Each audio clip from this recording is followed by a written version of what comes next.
আজকে বাংলাদেশে অপসংস্কৃতি, পহেলা বৈশাখের নাম অপসংস্কৃতি, 31st নাইটের অপসংস্কৃতি, ভ্যালেন্টাইন্স ডেজের অপসংস্কৃতি, এগুলো আমাদের সংস্কৃতি নয়, এটা বাংলাদেশের সংস্কৃতি নয়।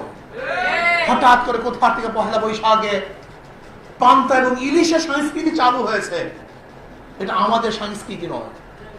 পহেলা বৈশাখে ঢোল, তবলা, সারেন্দা এবং পেঁচার ছবি দিয়ে যে পোশাক করা হয়, এটা বাংলাদেশের সংস্কৃতি নয়। পয়লা বৈশাখে যে সমস্ত ছবিগুলি দিয়ে মিছিল করা হয়, এটা বাংলাদেশের সংস্কৃতি নয়।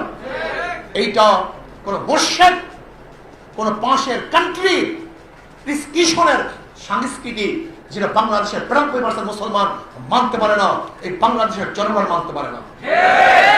এই অপসংস্কৃতি আমরা চাই না।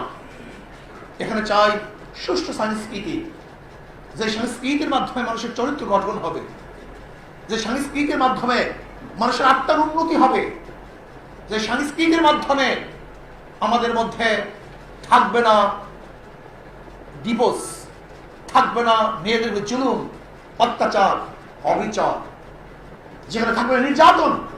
এরকম সংস্কৃতি প্রতিষ্ঠা করতে চাই, যে সংস্কৃতির মাধ্যমে প্রত্যেকটা মানুষকে ভালোবাসবে, সহযোগিতা করবে, সাহায্য করবে।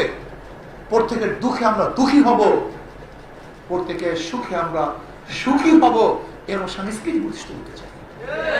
এমন সংস্কৃতি প্রতিষ্ঠা করতে চাই যেখানে গাঁজা থাকবে না, মদ থাকবে না, যেখানে থাকবে না জুয়া, যেখানে ঐশীর মতো মেয়ে বাবা এবং মাকে হত্যা করবে না, বরং এমন সুসন্তান জন্ম দিতে চাই যে সুসন্তানরা বাবা মাকে খ্যাতবোধ করবে, সমাজকে খ্যাতবোধ করবে।